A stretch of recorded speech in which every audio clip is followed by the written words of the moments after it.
ഇതിനെക്കുറിച്ച് അറിയായിട്ട് ഞാനന്ന് പറഞ്ഞു വേണ്ടാന്നൊക്കെ കേട്ടോ. ഉണ്ടെങ്കിൽ നമ്മൾ ഒരിക്കലും ഇങ്ങനെ ഒരു കല്യാണം തന്നെ കഴിക്കൂലായിരുന്നു. നമ്മൾ ചെയ്തപ്പോ എന്റെ അളിയ കേരളം കംപ്ലീറ്റ് കത്തിക്കലായിരുന്നു.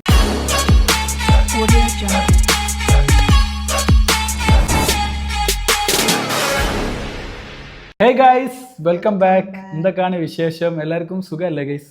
കാരണം ഇപ്പൊ എല്ലാരോടും ഞാൻ സുഖാണോ ചോദിക്കലുണ്ട്. ഷെമി പറഞ്ഞ ഞാൻ ആരോട് സുഖാണോ അല്ലേ എന്നൊക്കെ ഒന്ന് ചോദിക്കല്ല എന്ന് പറഞ്ഞു. അപ്പൊ ഞാൻ വിചാരിച്ചു ഇനി എല്ലാരോടും സുഖാണോ ചോദിക്കണം എന്ന് വിചാരിച്ചു. ഇനി അതിന്റെ ഒരു കുറവിലൂടെ ഒരു പ്രശ്നം ഉണ്ടാവരുത്. ഒരു കമന്റ് വരികയും ചെയ്ത് അതൊക്കെ ഷെഫിയ സ്വാഭാവികമാണ്, അതൊക്കെ ഒരു നല്ല കാര്യമാണ്, ഇങ്ങനെ പറയണ്ട.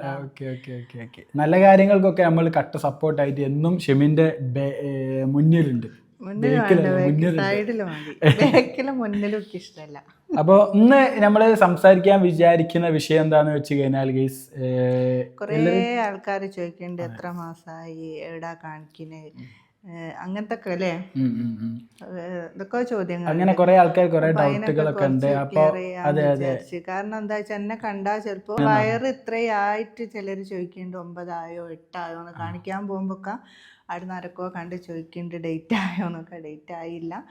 അപ്പൊ ഫസ്റ്റ് ക്വസ്റ്റ്യൻ തന്നെ എത്ര മാസമായി? 5 മാസമായിട്ടേ ഉള്ളൂ കേട്ടോ. കാരണം നമ്മൾ കറക്റ്റ് 5 മാസം ആയോ? 5 മാസമായി. മാസങ്ങളൊക്കെ പോണ പോക്കി എത്ര പെട്ടെന്നാലേ. പക്ഷെ എനിക്ക് അങ്ങനെ തോന്നില്ല. കാരണം അന്ന് നമ്മള് ആ ഒരു വീഡിയോ ഇട്ടില്ലേ, പ്രഗ്നൻസി ടെസ്റ്റ് ചെയ്തിട്ടുള്ള ഒരു വീഡിയോ ഇട്ടില്ലേ, നമ്മൾ 40 ദിവസത്തിന് ശേഷമാണ് ടെസ്റ്റ് ചെയ്യാം. അതും ഇതിലേക്ക് കൂട്ടും. ആ ദിവസവും ഇതിലേക്ക് കൂട്ടുമല്ലോ. ഞാൻ നോക്ക് അന്നത്തെ ആ ഒരു പ്രശ്നങ്ങൾക്കൊക്കെ ശേഷം ഇപ്പൊ അപ്പോഴേക്കൊക്കെ 5ാമത്തെ മാസം ആയോന്നൊക്കെ. കാരണം എത്രയോ ആൾക്കാർ വീഡിയോകളൊക്കെ ചെയ്യലുണ്ടല്ലോ ഇങ്ങനെ ഈ പ്രഗ്നന്റ് ടെസ്റ്റ് നടത്തിക്കൊണ്ടുള്ള വീഡിയോസുകളൊക്കെ ചെയ്യലുണ്ട്. നമ്മൾ ചെയ്തപ്പോ എന്റെ അളിയ കേരളം കംപ്ലീറ്റ് കത്തിക്കലായിരുന്നു എല്ലാ ഭാഗത്തുനിന്നും. നമ്മൾ ഈ ഒരു വീഡിയോ ഞാൻ ഉദ്ദേശിച്ചത് അത് ശരിക്കും പറയുകയാണെങ്കിൽ നമ്മള് ആ ഒരു നമ്മളെ കാര്യങ്ങൾ നമ്മളെ ബ്ലോഗിൽ കൂടി നമ്മൾ ഓൾമോസ്റ്റ് എല്ലാ കാര്യങ്ങളും നമ്മൾ കാണിക്കലുണ്ട്. അപ്പൊ നിങ്ങൾ ചോദിക്കും സന്തോഷമുള്ള കാര്യങ്ങളൊക്കെ നമ്മൾ കാണിക്കുമല്ലോ. അപ്പോൾ ഇത് ശരിക്കും പറയുകയാണെങ്കിൽ അതൊരു മെഷീനിൽ നമ്മൾ യൂറിൻ ഇട്ടിട്ട് ആ ടെസ്റ്റ് ആണല്ലോ നമ്മൾ കാണിക്കുന്നത്. അതിന് ഇത്രമാത്രം ഇങ്ങനെ കത്തിക്കാൻ മാത്രം എന്താ ഉള്ളതെന്ന് എനിക്ക് അറിയൂല. പിന്നെ എത്ര ആൾക്കാർ ചെയ്യുന്നുണ്ടോ ഇതിനെക്കുറിച്ച് അറിയായിട്ട് ഞാനന്ന് പറഞ്ഞു വേണ്ടാന്നൊക്കെ കേട്ടോ. പക്ഷെ ഇതിപ്പോ ഞാൻ പറയുന്നത് എന്താ വെച്ച് കഴിഞ്ഞാല് നമ്മള് അത്ര ഉദ്ദേശിച്ച് മാത്രമാണ് ഇത് ഇട്ടത്. ഇനിയിപ്പോ ഇതിന് ആരോ കുറ്റം പറഞ്ഞാലും എതിർത്താലും അത് നമുക്കൊരു പ്രശ്നമുള്ള കാര്യമല്ല. അങ്ങനെ ആണെങ്കിൽ നമ്മൾ ഒരിക്കലും ബ്ലോഗിലേക്കോ അല്ലെ ഷെമിന കല്യാണത്തിലേക്കോ നമ്മൾ പോകില്ലായിരുന്നു. ആരെങ്കിലും എന്തെങ്കിലുമൊക്കെ പറയുമ്പോഴേക്കും പേടിച്ചിട്ടോ അങ്ങനെയൊക്കെ വിഷമത്തിലൊക്കെ ആയി പോകുന്നുണ്ടെങ്കിൽ നമ്മൾ ഒരിക്കലും ഇങ്ങനെ ഒരു കല്യാണം തന്നെ കഴിക്കൂലായിരുന്നു. അപ്പം നമ്മളെ തീരുമാനം എന്താണോ അത് നമ്മൾ ചെയ്യും. അത് നല്ല മോശമായി നമ്മളെ മനസാക്ഷിക്ക് വിരുദ്ധമല്ലാത്ത എന്താണ് നമുക്ക് ചെയ്യാൻ തോന്നുന്നത് നല്ല കാര്യങ്ങൾ അത് നമ്മൾ ചെയ്യും. അത് നമ്മൾ ആരെയും അങ്ങനെ പേടിച്ചുകൊണ്ട് നിൽക്കുക എന്ന് പറഞ്ഞു കഴിഞ്ഞാലേ ഒരിക്കലും അത് നിയമത്തിനെതിരോ അതുപോലെ തന്നെ ബാക്കിയുള്ള കാര്യങ്ങൾക്കെതിരോ ആവാതെ നമുക്ക് ചെയ്യാം. അങ്ങനത്തെ ഒരു ധൈര്യം വേണം, എന്നാലേ നമുക്ക് ജീവിക്കാനും പറ്റൂ. അങ്ങനെയാണ് ഞാൻ വിശ്വസിക്കുന്നത്. അപ്പൊ ഏതായാലും എത്ര മാസമായി എന്നുള്ളത് 5 മാസമായിട്ടുണ്ട്. പിന്നെ രണ്ടാമത്തെ എന്തായിരുന്നു നിലവിൽ ഇപ്പൊ നമ്മൾ അവിടെയാണ് കാണിക്കുന്നത്. ഇപ്പൊ മാറ്റണം എന്നൊക്കെ നമ്മളിങ്ങനെ വിചാരിക്കുന്നുണ്ട് അല്ലേ? ഹോസ്പിറ്റലിലെ അതെ ഹോസ്പിറ്റലിൽ തിരക്കാണല്ലോ. അപ്പൊ ആ ഒരു പ്രശ്നം സ്റ്റിച്ചൊക്കെ ഇട്ടുകൊണ്ട് പോരാൻ ചെറിയൊരു ബുദ്ധിമുട്ടുണ്ട്. നോക്കാം. അപ്പം മാറണമെന്നുണ്ട്. നോക്കാം നമ്മള്. ചിലപ്പം മാറും, ഇല്ലെങ്കിൽ അവിടെ തന്നെ അങ്ങ് തുടരും. പക്ഷെ അല്ല നമ്മളെ കാര്യങ്ങളൊന്നും കറക്റ്റ് ആയില്ല അല്ലേ? പിന്നെ വേറൊരു കാര്യം എന്താ വെച്ചാല് വല്ല വീഡിയോ കണ്ടിക്കാണെങ്കിൽ ഇവർക്ക് ലോകത്ത് ആദ്യമായിട്ട് ഗർഭം ധരിച്ച കളിയാണ്. അങ്ങനൊക്കെ ഞങ്ങൾ കളിക്കുന്നുണ്ടോ? ഇല്ലല്ലോ, എനിക്കറിയില്ല, തോന്നിയില്ല. അങ്ങനൊന്നും കളിച്ചില്ല. ഇനിയിപ്പോ ആരോ ഓല ഇതിന് വെച്ച് എന്തോ കളിച്ചോട്ടെ, നമ്മക്ക് എന്താ അല്ലേ? പിന്നെ കുറെ ആൾക്കാർ ചോദിക്കുന്നുണ്ട് ആദ്യത്തെ അല്ല അവസാനത്തെ അല്ല 10ാമത്തെ ആയാലും നമ്മക്ക് സന്തോഷം. അല്ല എന്താ അറിയോ, ചില ആൾക്കാർ ചോദിക്കുന്നുണ്ട് പിന്നെ ഇവളെന്താ ആദ്യമായിട്ട് ഗർഭമായപ്പോഴൊക്കെ കളിക്കുന്നു, ഇവളെ വിചാരം എന്താണ് അങ്ങനെയൊക്കെ ചോദിക്കുന്നുണ്ട്. അപ്പൊ ഞാൻ അത് വീഡിയോ ചെയ്യുന്നതിന് മുന്നേ തന്നെ ഷെമിനോട് കിച്ചന്ന് പറഞ്ഞ കാര്യം എന്താ വെച്ചാൽ എന്തിനു മറുപടി കൊടുത്തില്ല ദീനിക്ക് മറുപടി കൊടുക്കണം എന്നാ പറഞ്ഞത്. കൊടുത്ത മറുപടി എന്താ അറിയോ, എനിക്ക് നല്ല ലോങ് ആയില്ല. എന്താ പറയാ, ഫസ്റ്റിലത്തെ 2 കഴിഞ്ഞ് നല്ല ഡിലേ ടൈം എടുത്തതിന് ശേഷമാണ് ആവശ്യം ഉണ്ടാകുന്നത്. അതിന് എന്താ പറയാ, ഇനി അത് ഞാനിപ്പോ ഇനിയല്ല കിച്ചൺ പറഞ്ഞത് ഇങ്ങനെ ഇന്ന് ഞാൻ ആ കാര്യം ഞാൻ തകർത്തു. എനിക്ക് മനസ്സിൽ അത്രയും കൊണ്ടുപോയിക്കിന്. അത് ഞാൻ എന്തായാലും പറയുന്ന പറഞ്ഞ തീർക്കുന്നൊക്കെ പറഞ്ഞു. എന്നിട്ട് ഇവിടെ വന്ന് ബബല്ല കണ്ടില്ലേ. അപ്പൊ അതങ്ങനാണ്. എങ്ങനെ അത് ഷെമിനോട് പറഞ്ഞ കാര്യം എന്താ, ഞാൻ തുടങ്ങി തരാം ഷെമി. എന്നാ ബാക്കി ഞാൻ തുടങ്ങി തരാം, ബാക്കി ഇങ്ങനെ പറയണം കേട്ടോ.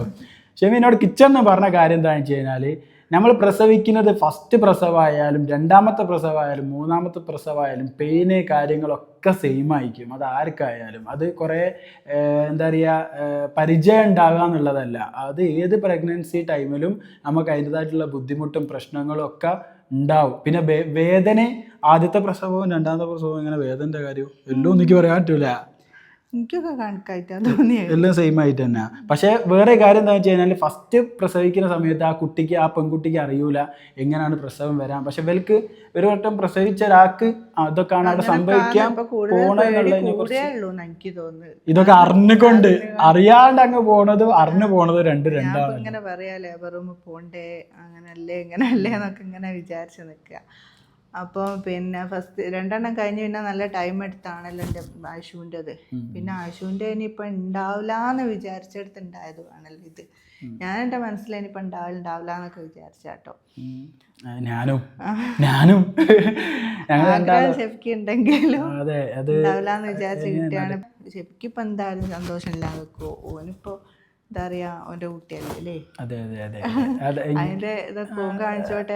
പക്ഷെ ആ കാര്യം ഞാൻ പറഞ്ഞ കാര്യം കറക്റ്റ് എന്താന്നുള്ളത് ഞാൻ എല്ലാ വീഡിയോയിലും പറയുന്നുണ്ട്. ആശുവിനൊരു കൂട്ടായിട്ട് ഒരാൾ വേണമെന്നുള്ളതിൻ്റെ ഇമ്പോർട്ടൻസ് ഇപ്പം മനസ്സിലാകുന്ന ക്ഷമിക്ക് ഇപ്പോഴാണ്. കാരണം എന്താണെന്ന് വെച്ച് കഴിഞ്ഞാൽ ആശു ഇപ്പോൾ കരിയുന്ന സമയത്ത് വാവ കാണുമെന്ന് പറഞ്ഞിട്ട് കരച്ചിൽ നിർത്തും. പിന്നെ നഴ്സറി പോയിട്ട് അവിടുന്ന് ഇങ്ങോട്ട് വന്ന് പ്ലേ സ്കൂളിൽ പോയിട്ട് അവിടുന്ന് ഇങ്ങോട്ട് വന്നു കഴിഞ്ഞാൽ വേഗം വരിക വയറുമൊക്കെ എന്നിട്ട് വാവേന്ന് വിളിച്ചിട്ടാണ് വരിക. കാരണം അതെപ്പോഴും അവൾക്കൊരു കൂട്ടായിട്ട് ഒരാൾ വേണമെന്നുള്ളതിൻ്റെ ശരിക്കും ആ കാര്യം ആശു വരുന്നത് കണ്ടു കഴിഞ്ഞാൽ ഏത് അറിയാത്തവർക്കും മനസ്സിലാവും അതാണ് ഷെഫി ഉദ്ദേശിച്ചത് എന്നുള്ളത്. എനിക്കിപ്പോൾ മനസ്സിലായില്ലേ? ഇതുവരെ എനിക്ക് മനസ്സിലായിന് ഈ കാര്യം, ഇപ്പം മനസ്സിലായില്ലേ? അതങ്ങനെയാണ്. കാരണം എനിക്ക് അത്രയും ഇമ്പോർട്ടൻ്റ് ആണ് കുടുംബം എന്ന് പറഞ്ഞാൽ. അപ്പം എൻ്റെ മോക്കും അത്ര ഇമ്പോർട്ടൻ്റ് ആണെന്നുള്ള എനിക്ക് അറിയാം. പിന്നെ എനിക്ക് നല്ലൊരു ആശ്വാസം കിട്ടിയെന്താ അറിയോ, ഞാൻ ലാസ്റ്റ് കാണിക്കാൻ പോയപ്പോൾ നല്ല ബുദ്ധിമുട്ടും കാര്യമാണെന്നൊക്കെ പറഞ്ഞപ്പോൾ നേഴ്സ് എന്നോട് ഒരു വർത്തമാനം പറഞ്ഞ്, നമുക്ക് ലാസ്റ്റ് പിന്നെ ഉണ്ടാകുന്ന കുട്ടിയൊക്കെ നമ്മളോട് കൂടുതൽ സ്നേഹമായിരിക്കും കൺട്രോൾ വേണ്ടിയെന്ന്. അത് സത്യം അങ്ങനല്ല, വേറെ ആർക്കും സ്നേഹമല്ല എന്നല്ല കേട്ടോ, അവർക്ക് ഭയങ്കര അടുപ്പായിരിക്കുമല്ലോ. അതുകൊണ്ട് തന്നെയാണ് എനിക്കും. പിന്നെ ഞാൻ ലാസ്റ്റ് എൻ്റെ വീട്ടിൽ അപ്പോൾ ഞാൻ അധികം ഒരു ഇതായിരുന്നു ഉപ്പനോട്. ഓൾക്ക് ഇങ്ങോട്ടും അങ്ങനെ ഞാൻ ചെറുതാന്നുള്ള ഒരു ഇതിൽ, അല്ലാണ്ട് നാട്ടിൽ ആദ്യമായിട്ടുണ്ടായതോ അങ്ങനെ ഒന്നല്ല. ഞങ്ങൾക്ക് നിന്നും ഷെമി ഈ പറയുന്നതോട് ഞാൻ യോജിക്കുമോന്ന് വെച്ച് കഴിഞ്ഞാൽ, ഞാൻ എൻ്റെ വീട്ടിൽ ഫസ്റ്റ് കുട്ടിയല്ലേ. പക്ഷെ എനിക്ക് ഇപ്പനോട് ഇഷ്ടമല്ലാത്ത പ്രശ്നങ്ങളൊന്നും അങ്ങനല്ല. ലാസ്റ്റ് അല്ലല്ലോ. പക്ഷെ വേറെ കാര്യം, ലാസ്റ്റ് ആവുന്ന സമയത്ത് പ്രകൃതിപരമായിട്ട് പോവുകയാണെങ്കിൽ ലാസ്റ്റത്തെ കുട്ടിൻ്റെ അടുത്തേക്കാണ് ഇപ്പം എത്തുക.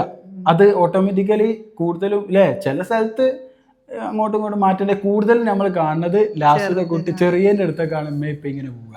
അതിനെ കൊണ്ട് അല്ലാണ്ട് ഞങ്ങൾ മാറി നിന്നിട്ടല്ല, മൂത്ത ആൾക്കാർ മാറി നിന്നിട്ടല്ല, ഇമ്മയും ബാപ്പയും ചെറിയമ്മക്ക് പോയിട്ടാ.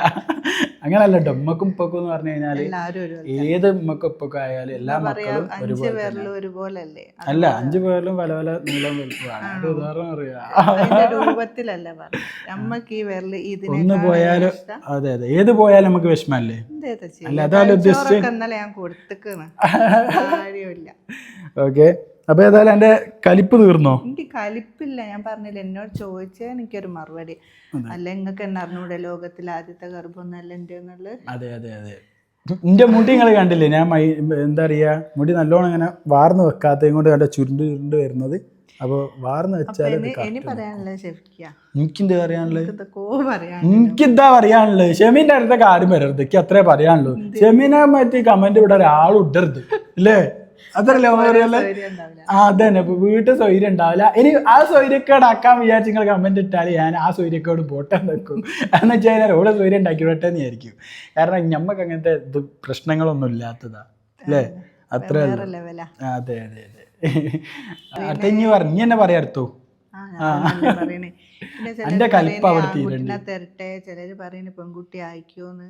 എന്റെ മനസ്സിലും പെൺകുട്ടിയാന്ന് തന്നെയാണ് തോന്നുന്നത്. അത് വർഷം തരുന്ന എന്തായാലും സ്വീകരിക്കണല്ലോ നമ്മള്, സ്വീകരിക്കും. ഇത് തിരിച്ച് അങ്ങോട്ട് ഇടാൻ പറ്റിയൊന്നുമില്ല, അങ്ങോട്ട് വന്ന തന്നെ ഇല്ല. ഇപ്പോഴത്തെ കാലം ആൺകുട്ടി പെൺകുട്ടി എന്നൊന്നുമില്ല, സെയിമാ. പിന്നെ നമ്മളവർക്ക് വിദ്യാഭ്യാസം നല്ലല്ലേ, ഇതാണ് പൈസ ഉണ്ടായാ മതി. നല്ല ബുദ്ധി വേണം, എന്തെങ്കിലും പഠിച്ചൊക്കെ നമ്മളടുത്തും പൈസ ഉണ്ടാണോ? അതന്നെ. പിന്നെ ഓൽക്കും ബുദ്ധിയും വേണം, ഞമ്മക്കും വേണം ബുദ്ധി. അല്ലാണ്ട് എന്റെ അതിൽ മൊയന്തായി പോയാലും കരയാട് എടുക്കൂല. ഞാൻ നല്ല മൊയന്ത, എനിക്കറിയാലോ. അതെ, എന്നെ അടിച്ചു മാറ്റിയോള് മൊയന്താന്ന് ആരെങ്കിലും പറയോ?